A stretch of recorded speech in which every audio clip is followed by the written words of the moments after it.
Well, I'll just say welcome to everyone who's on the line with us. My name is Mike Goossen. I want to welcome you to How to Build a Kick-Ass Remote Staff Team.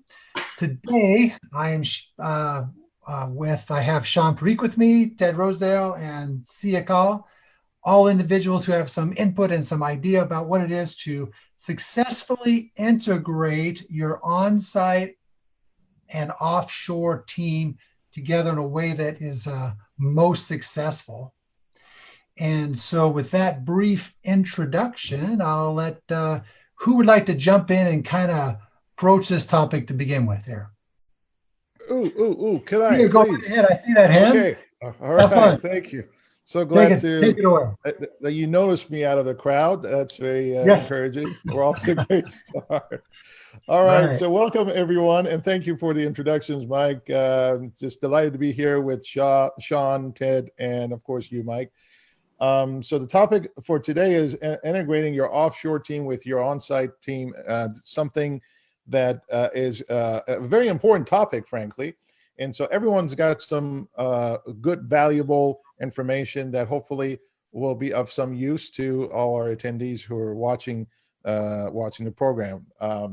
Anyway, let's get right into it. I would like to start with, if everyone agrees, with Shawn, and mainly because, well, we're talking about the chairman of Entigrity Offshore Staffing. So it just wouldn't make sense that we begin with anyone else other than the man himself, the person who has seen it from both ends in terms of using an offshoring team, but also have seen over the decades what has worked, what hasn't worked. So why don't you give us some basic structure of what, if a firm is looking to either improve the way they integrate their offshore with their on-site team, or they don't have any offshore team, they're thinking about it. What kind of advice would you give them, Shawn, based on your experience, please? So thank you, Sia. Thank you, everyone. Thanks, Ted. Thanks, Mike, for joining in today in our Friday happy hour again. Before Sia, I talk about ways and means of kind of integrating. One thing I want to mention is it's like one of those things, your strength is your weakness. So it is the people who, because of which it can really integrate, and it is only that people because of which it might not integrate. Sometimes we have faced failures in working with clients. Not that we have all success. We had our fair share of failures too. Mm-hmm. One of the reasons we have failed is because the two teams have not been able to integrate.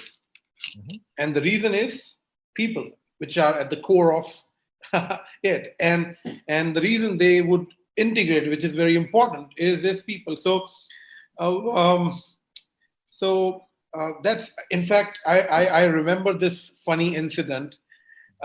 We had this client in New Jersey, Virginia, and he started with us around 4 or 5 months. It was a very turbulent ride, very turbulent ride. I mean, she had a lady tax manager, and that lady tax manager always complained, this offshore staff is not doing well, the processes are difficult, etc., etc. So she has all these complaints against us. Eventually, that owner partner, he was a really nice person. He told me, I cannot handle this. I have my manager who works for me, and she's not really happy, and I can't challenge her. At the end of the day, I can request, I can suggest, and he gave up. 3 years later, I discovered that tax manager lady has opened up her practice, and she has 3 offshore staff working with us. That's the story.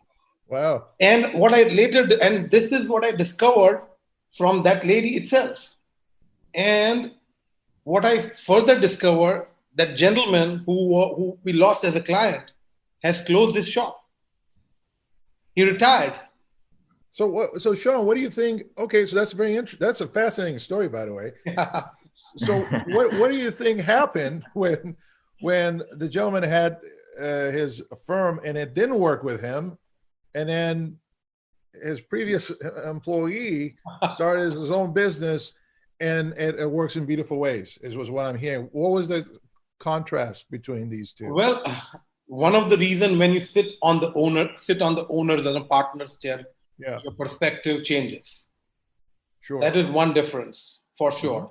But apart from that, when this happened, I went back and talked with my ex-client who left us and told him that, you told me that this person is not comfortable with offshore staff, and today she's our client. I cannot name them, but and he sold firm for different reasons. Of course, capacity and other competitive challenges was one, and plus he wanted to retire. So yeah, I mean, the reason for selling him was I would not go on and say that it was because of offshore staffing. No, it could be, it could not be, but more than that, what was more funny is that same lady comes back and becomes our client, and she has told me that anecdote. I did not remember even. Yeah, she told me this. So the perspective could be when you sit on the chair of owners and partner, you understand the challenges, and that's what my point is. That as a firm, when you work, you know what the challenges are. Whether it is, competitive pressure, whether it is delivery, whether it is workload, whether it is, So this is the challenges you go through. So one of the things that when we implement, we tell to engage with the team and tell them that, give them that vision, so that they buy in, that these are the challenges that we are facing today. Yes, exactly. That's a very, very good point. Buying is a good point. And Ted, as you're listening to Shawn share with us this crazy story about what a small world we live in, anything that comes up in your experience that you would like to share with our audience who are listening? Yeah, to expand on what Shawn said, we've seen it firsthand. I mean, the biggest obstacle sometimes to making offshore staffing work could be the staff itself. If there's any resistance to change in a practice, if there's resistance to changing their process, that's the one pushback against offshore staffing, but that could be resolved. And the way that's typically resolved is with communication. So when I speak to a client or a prospect, the first thing I tell them is basically, this isn't going to work unless communication is the one thing that you prioritize. Because communicating to your onshore staff what our firm of the future is going to look like and where we're going and what work is going to be outsourced or brought offshore. If you can communicate and delegate properly within your firm, there's not going to be an issue. It's all about communicating what the message is and what the vision is for a firm and what the whole purpose is in offshoring. And that's what creates a happy firm. Letting your staff know your job's not in jeopardy. Nothing is cannibalizing what you're going to be doing. This is going to enhance the firm. We're going to be able to scale. We're going to save money. You're going to be able to be client facing, speak to the clients today. People in our office in India, offshore, they will handle all this back office work that's going to free up your time. So it's a very positive thing. And I think just to get back to what Shawn said, let your staff know what the position on offshore is and where we're going with this. Are you daring to say that communication is key beyond just what is needed in the sanctity of a marriage? Because in most marriage counseling, communication is the key thing that comes up. But you are suggesting that beyond that, Sia, well, look where else does it work really well? With the offshore, it's really marrying both teams, right? The offshore and onshore team, and communication again is the key link between the two, is what you're saying, right? Correct. It's a collaborative effort, and to make it work, you just have to be very open to communication.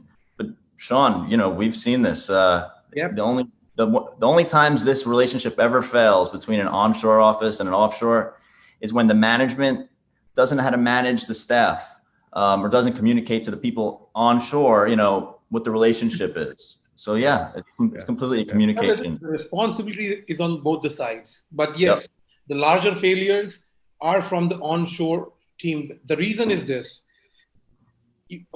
firm needs to first engage and involve the team in this process and bring them on the same page, articulating them the vision. So when you articulate the vision, gives clarity that, let us be real, they have job insecurity. Yeah. So when you clarify about the plan, vision, probably that insecurity will either mellow down or they will, Yeah. at least it will help, Exactly. It's the elephant in the room. Somebody needs to talk about it, and who better than the partner, right? Yeah. So speaking of partners, Mike, you're being in a profession, you're a CPA yourself. You've had your hands in this for quite some time, for decades now. When you are thinking about both of these worlds, your offshore and your onshore team, right? What have you experienced that you've seen that works well, other than what you've heard Shawn and Ted cover over here? Well, I think one thing that I would echo with or support Ted in his conversation about communication is the one thing that leaders tend to forget is their intentions are secret. I can be a greatest leader ever, but if I intend to do something and I don't communicate my intentions, then that leaves everything I do up to interpretation. And I assure you that most leaders are misinterpreted as to what they're doing because they don't explain their intentions. They might have the best intentions for their staff. They want to save their staff anxiety. They want to reduce their staff stress level. But if they don't communicate that and clarify their intentions, then the staff simply misinterprets everything and disaster befalls them. Exactly. The other thing, to answer more specifically, Sia, your question is that we do a lot of work onboarding new staff locally. I tell you, when I hire a new person, what do? I have their desk ready. I have their spot ready. We got like a sign when they come in, welcome to the firm. We got their cards on the desk. We've got supplies, computers humming, and we onboard them. And it's so critical that we onboard them in a way that they feel welcome. Well, you got to kind of do as best you can the same way when you onboard an offshore staff and get the local staff to do that. And that relationship, that first week of that onboarding, if you will, of the offshore staff and how they relate with the onboarding or the local leaders will have a huge impact both on the offshore's feeling about being a part of your firm and your firm accepting them as well. So if you have two different onboarding processes, not going to work. So I would encourage them to really think through, okay, I'm going to start this person with my firm next Tuesday. What am I going to do and how am I going to do it? And that onboarding is critical.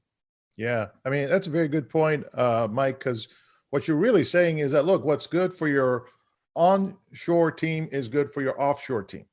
And so they're no different. They're just located in a different place, but they have the same needs. And those needs don't go away just because they're not physically in the same office with you. So that's a very, very valid point. When I look at, integrating offshore and onshore team together, it really boils down to the 3 C's for me. The 3 C's. The 3 C's are culture, communication, and collaboration. Right. Really, those are the 3 things that holds this piece together and allows the two to integrate very well. And out of the 3, culture, communication, and collaboration, which one do you think is the glue that holds it all together? Communication? Communication, exactly.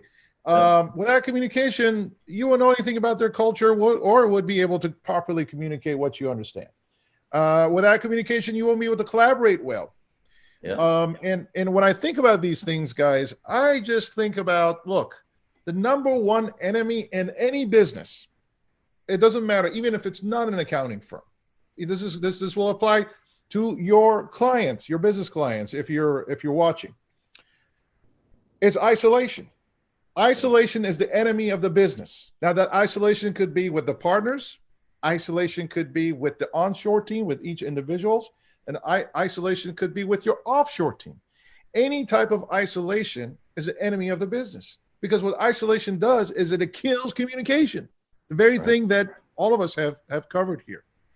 So, so I wonder what your thoughts are on that, Shawn. What do you think about the 3 C's of culture, communication, and collaboration? Well, I would add one more C to that, Mm-hmm. which is change. So basically, what happens is sometimes when you start offshoring or when you start expanding offshoring, there is a little shock value associated with that to your existing team. But if that is rightly communicated and that change management is handled correctly, because definitely there is an element of change in terms of how you communicate, how you collaborate, how you have been interacting with your clients, how you have been interacting internally. So this change management is very, very important, because let's say if 5 team members were doing 20 tasks each, now 3 tasks from each of these team members is being done by 1 offshore team member or 2 offshore team members, right? Even though still other 16 tasks are being done, there is still a mindset which anyone, even I would have if I would have been a staff member in an accounting firm, that my job is going away. I am being replaced. And what happens is, see, whether it's a business or individual gets that feeling of being replaced, there are 2 kinds of reaction. First is resist the change. Right. And second is embrace the change. I recall a very famous example here. Not very long ago, but we used to tell, a Kodak moment. What a Kodak moment was, basically a memory or a savior. But today, what Kodak moment is called? An example of how a largest film company, 200-300 years old, got disappeared because of the digital cameras and phones. One of the fundamental reasons that, that they got extinct was that, they never embraced the change. Otherwise, they were positioned to take on Facebooks and Instagrams of the world. Yeah. They had, so they were actually thinking that by embracing this change, they were going to destroy their business, instead of thinking that this change will only add value to their business and get them ready for the next level. Same applies to accounting firms, same applies to the team working there. So if you don't embrace change, sooner or later, market will kind of catch up and play its role if you don't do that. That's the sad reality, but you have to accept and move. Yeah, Shawn, very, very valid point. Change is I don't know anyone who signs up for change that says, hey, I will love it if I can change from this nice, comfortable, predictable place I'm in to an unpredictable future where I have 0 experience in and see where it goes. One of my biggest complaints is, I'm just going to confess right now, it's just between the 4 of us, right? Or 4 plus a million who's watching, who knows? One of my biggest complaints is that our growth stops post our education. What I mean is that we go through an educational process, we come out of it, and we go through the most amount of change while we're in school. But all of a sudden, when we come out, we are so seeking. And by the way, the only other change that is motivating people to move forward is money. That's why people change jobs. It's not because, they may make excuses for what they're unhappy and this and that, but it's only a few brave ones that actually stand up and say, you know what? I just don't enjoy what I do. I am making a lot of money, but I will rather make less money. And so why is this relevant? Is because integrating offshoring and your onshoring team together, it's not just a financial gain. It's not just for financial reasons. There's a human factor there that needs to be addressed. And everything that Shawn, you mentioned, and Ted, you've covered, and Mike, you pointed out, points to the human factor. The one of the biggest things is culture, in my opinion. because you're dealing with a different culture. So you got to reset your expectations on both ends, and that requires communication, right? So in terms of culture, what are some ideas, Ted, that you could share with our audience that that you think of in terms of cultural integration of the two? Right. You know, it's as simple. It does intertwine with communication, but you know, it's about forming a relationship with the people you work with. Yeah, they might be sitting thousands of miles away. Your office in India will be an extension of your team. Yeah. So you really have to get to know who you're working with. Because culturally, yeah, they might be in a different time zone. They might have different holidays. It's about getting to know the people you work with, whether you sit down the hall from them or across the world. So, you know, whether it's being on Skype or Zoom or via email, there's different ways to get to understand the people you work with and what works for them and what doesn't. And, you know, I don't like to generalize too much, but this is about forming a relationship with the extension of your team. And you have to get to know them and understand what they're all about and what drives them to be successful at work. And you're here to help them, and they're here to help your firm. So that's what it's about: communication, getting to know your team. And relationship. Yes, Shawn, you wanted to go to that. Yeah, go ahead. We have a client in Orlando, and they are one of the largest outsourced accounting firm in Orlando with probably 50 people team. There are about 5 or 6 people here in our office in India, and they shipped. They got T-shirt. This was before pandemic. They got T-shirt made for that local team, and then coffee mugs and some other goodies. They shipped all the way from Orlando to India.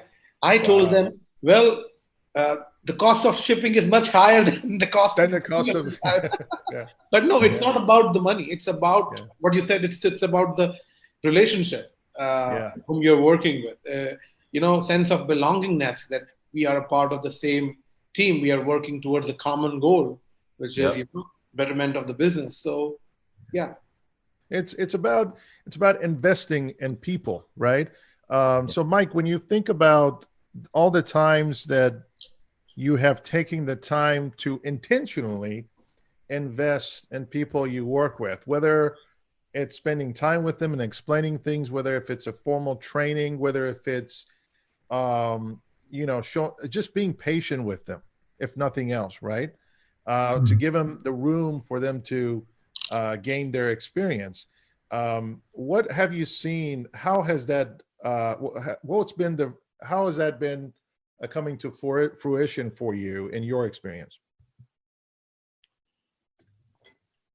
Not exactly sure where you're headed with that particular question, Sia, but well, the thing is that let me make it a little bit more clear. What I'm saying is that when you invest in people, what do you get out of it? What have you been getting out of it? Doesn't matter, offshore, onshore, wherever.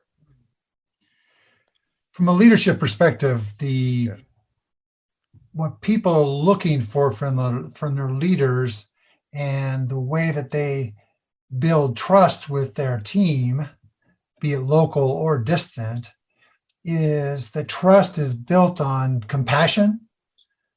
Do you have compassion for those you lead? It's built on your competence. Are you a competent leader? That doesn't mean you have to know everything. It just means that you have to be continually learning, like you said earlier.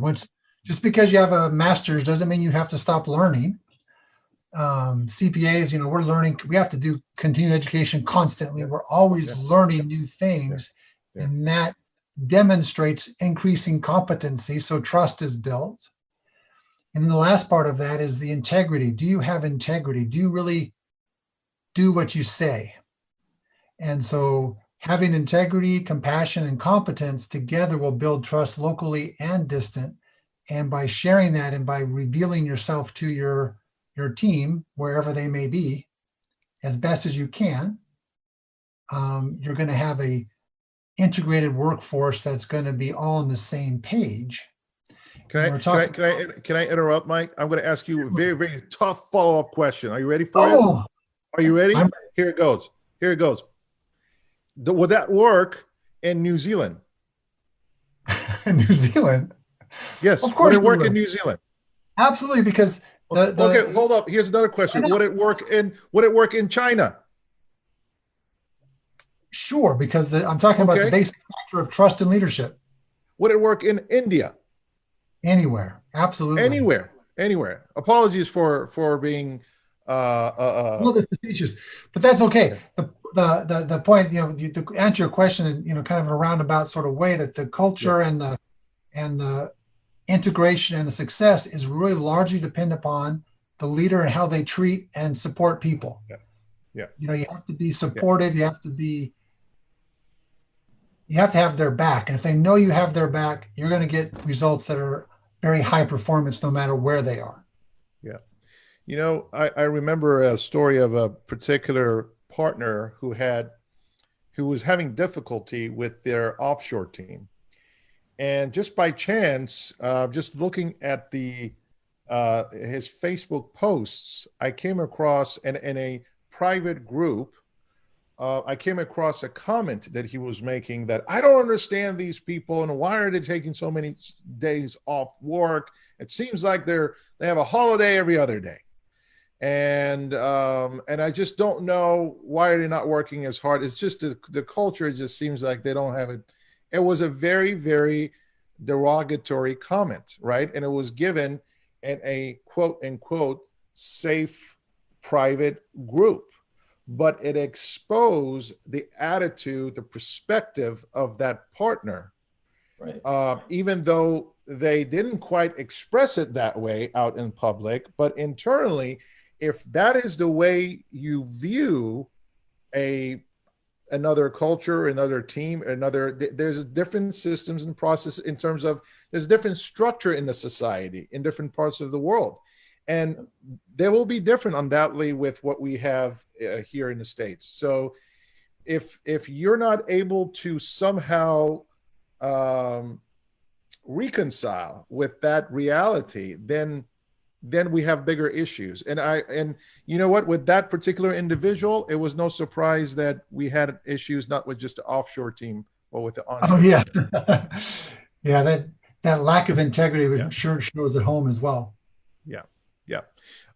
Any other, I want to go ahead and wrap this up.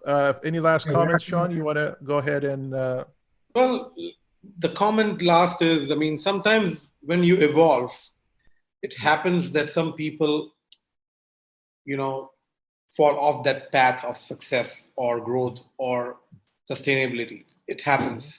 It's unfortunate, but even when we grow, sometimes it happens that you lost people and you never wanted to lose them during your course or on your path. But people don't evolve, and the only way you can move forward is by getting away from them and you move forward. So that's an unfortunate thing. So we have seen results where onshore staff team failed us, and we have seen results where offshore staff team have been a dominating force, and some of the onshore team, because they cannot change, they have to leave that. So this is what I want like to sum up in the in the end. Good points, Shawn. Thank you. Ted, any closing comments from you? Yeah, I guess I would end with,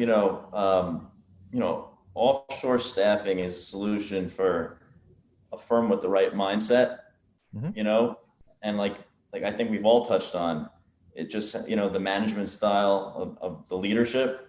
They have to communicate what the plan is for the firm, and they have to understand the culture of the offshore staff and how to effectively integrate them into their firm.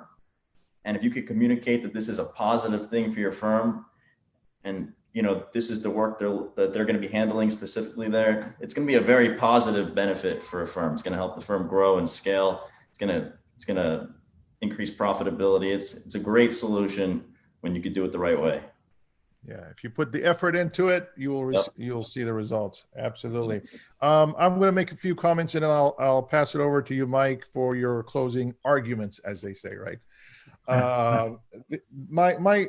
Just in closing, I think that, as we're discussing these things, I just want to make sure I remind our audience that we'll dive deep into the areas of culture, communication, collaboration, generally speaking for your team as a whole, but also in terms of offshoring, and a workshop format at our Accountable 2020 event coming November 12th and 13th.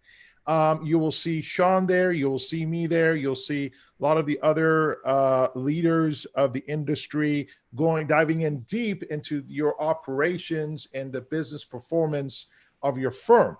So if any of this topic that we just covered today interests you and you want to go a little bit deeper into it, you'll get plenty of good information, practical tools and solutions that actually can apply to your firm in the Accountable event at accountablefirms.com. That's all I have. Thank you for your attention. Mike, it's yours.